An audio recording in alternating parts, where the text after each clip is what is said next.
Beetroot കൊണ്ടുള്ള പച്ചടിയും കിച്ചടിയും തോരനൊക്കെ നമ്മളെല്ലാവരും ഉണ്ടാക്കി കഴിച്ചിട്ടുണ്ടാവും. എന്നാൽ ബീട്രൂട്ട് വെച്ചിട്ട് നല്ല സ്വീറ്റ് ആയിട്ടുള്ള ഒരു ഐറ്റം ഉണ്ടാക്കി കഴിച്ചിട്ടുണ്ടോ? ഇതിപ്പോൾ ഹൽവയുടെ റെസിപ്പി അല്ല കേട്ടോ, അതുക്കും ടേസ്റ്റ് ആയിട്ടുള്ള നല്ല അടിപൊളിയായിട്ടുള്ള ഒരു ഐറ്റത്തിൻ്റെ റെസിപ്പിയാണ്. അപ്പോൾ എളുപ്പമാണ് ഉണ്ടാക്കിയെടുക്കാനായിട്ട്. ബീട്രൂട്ട് നമ്മുടെ വീട്ടിലുള്ള 2-3 സാധനങ്ങളും ഉണ്ടെങ്കിൽ എളുപ്പത്തിൽ നമുക്ക് ഈ ഒരു ഐറ്റം ഉണ്ടാക്കിയെടുക്കാം. പിന്നെ ഇത് ഉണ്ടാക്കി വെക്കുകയാണെങ്കിൽ 2-3 ദിവസം നമുക്ക് കഴിക്കാനും പറ്റും കേട്ടോ. അതിനായിട്ട് ഞാനൊരു മീഡിയം സൈസുള്ള ബീട്രൂട്ട് എടുത്ത് തൊലിയൊക്കെ കളഞ്ഞ് ഒന്നൊക്കെ കഴുകി എടുത്തിട്ടുണ്ട്. കഴുകി എടുത്തതിന് ശേഷം ഇതുപോലെ കുഞ്ഞു കുഞ്ഞു പീസായിട്ട് കട്ട് ചെയ്തെടുത്തിട്ടുണ്ട്. ഇനി ഇതെടുത്ത് നേരെ മിക്സിയുടെ ജാറിലോട്ട് അങ്ങ് ഇട്ട് കൊടുക്കുക. എന്നിട്ട് ഇതൊന്ന് അരച്ചെടുക്കണം.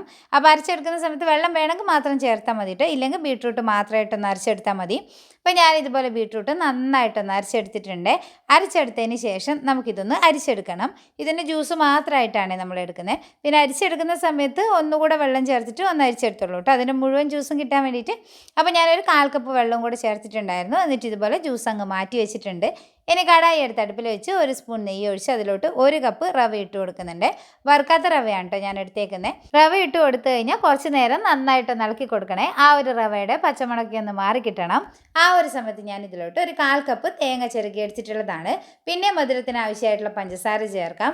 ഞാനൊരു 1/2 കപ്പോളം പഞ്ചസാര എടുത്തിട്ടുണ്ട്. മധുരം നിങ്ങളുടെ ഇഷ്ടാനുസരണം കൂട്ടിയും കുറച്ചും എടുത്തോളൂ. പഞ്ചസാര കൂടെ ഇട്ട് കൊടുത്തു കഴിഞ്ഞാൽ വീണ്ടും നന്നായിട്ട് ഇളക്കി കൊടുക്കാം. അപ്പോൾ പഞ്ചസാരയൊക്കെ നലിഞ്ഞ് കിട്ടുന്ന സമയത്ത് ഞാൻ ഇതിലോട്ട് ഒരല്പം ഏലക്കാപ്പൊടി കൂടി ചേർത്തിട്ടുണ്ട്.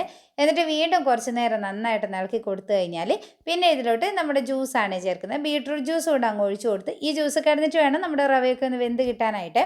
അപ്പോൾ ഞാനിത് ജ്യൂസ് കൂടെ ചേർത്ത് വീണ്ടും നന്നായിട്ട് ഇളക്കി കൊടുക്കുന്നുണ്ട്. ഒരു മീഡിയം ഫയറിലിട്ടിട്ട് ഇതങ്ങ് വേവിച്ചെടുത്താൽ മതി കേട്ടോ. പിന്നെ ഒരല്പം ഉപ്പ് കൂടെ ചേർത്തിട്ടുണ്ട്, ആ ഒരു മധുരമൊക്കെ ബാലൻസ് ആവാൻ വേണ്ടിയിട്ട്. എന്നിട്ട് കുറച്ച് നേരം ഇളക്കി ഇതുപോലെ നമ്മുടെ റവയൊക്കെ എല്ലാം ഒട്ടിപ്പിടിക്കുന്ന പാകത്തിലായി വരുന്ന സമയത്ത് ഫ്ലെയിം ഓഫ് ചെയ്ത് തണുക്കാനായിട്ട് മാറ്റി വെക്കുക. ഒന്നങ്ങ് തണുത്ത് വരുന്ന സമയത്ത് ഇതുപോലെ കുഞ്ഞു കുഞ്ഞു ബോൾസ് ആക്കി എടുക്കുന്നുണ്ട്. നല്ല സോഫ്റ്റ് ആയിട്ടുള്ള ഒരു ലഡുവിൻ്റെ റെസിപ്പിയാണ് കേട്ടോ. അടിപൊളി ടേസ്റ്റാണ് കഴിക്കാനായിട്ട്. പിന്നെ ആ ഒരു കളർ കാണുമ്പോൾ തന്നെ നമുക്ക് എന്തായാലും കഴിക്കാൻ തോന്നില്ലേ. ബീട്രൂട്ട് ചേർത്തുകൊണ്ട് തന്നെ വേറെ കളർ നമ്മൾ ചേർക്കേണ്ട ആവശ്യമൊന്നുമില്ല.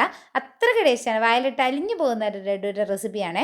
അപ്പോൾ റവ നമ്മൾ നോർമലായിട്ട് ലഡു ഉണ്ടാക്കി കഴിച്ചിട്ടുണ്ടാവും അല്ലേ, എന്നാൽ ഈ ഒരു രീതിയിൽ അങ്ങ് ഉണ്ടാക്കി നോക്കിക്കോളൂ. ആ ഒരു ബീട്രൂട്ടിൻ്റെ ടേസ്റ്റ് കൂടെ വരുമ്പോൾ ഭയങ്കര ടേസ്റ്റാണ് കഴിക്കാൻ. അപ്പോൾ ഞാനിത് എല്ലാം ഇതുപോലെ ബോൾസ് ആക്കി അടിച്ചിട്ടുണ്ട്. അതിൻ്റെ മുകളിലായിട്ട് 2 പരിപ്പ് കൂടെ വെച്ച് കൊടുത്തിട്ടുണ്ട് കേട്ടോ.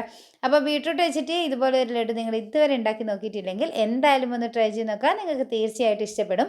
അതുപോലെ തന്നെ വീഡിയോ കണ്ടുകൊണ്ടിരിക്കുന്ന സമയത്ത് നമ്മുടെ ഈ ഒരു വീഡിയോ നിങ്ങൾക്ക് ഇഷ്ടമാവുകയാണെങ്കിൽ ലൈക്ക് ചെയ്യാനും നിങ്ങളുടെ അഭിപ്രായം അറിയിക്കാനും പിന്നെ ഫ്രണ്ട്സിനോട് ഷെയർ ചെയ്ത് സപ്പോർട്ട് ചെയ്യാൻ കൂടെ മറക്കരുത്. പിന്നെ കൃഷ്ണ അവ്യൂ എന്നുള്ള നമ്മുടെ ഈ ഒരു പേജ് നിങ്ങൾ ഇതുവരെ ഫോളോ ചെയ്തിട്ടില്ലെങ്കിൽ ഒന്ന് ഫോളോ കൂടി ചെയ്ത് സപ്പോർട്ട് ചെയ്യാം കേട്ടോ. അപ്പോൾ ഇതുപോലെയുള്ള നല്ല നല്ല വീഡിയോസൊക്കെ ആയിട്ട് നമുക്ക് അടുത്ത ദിവസം കാണാം. അതുവരെ ബൈ.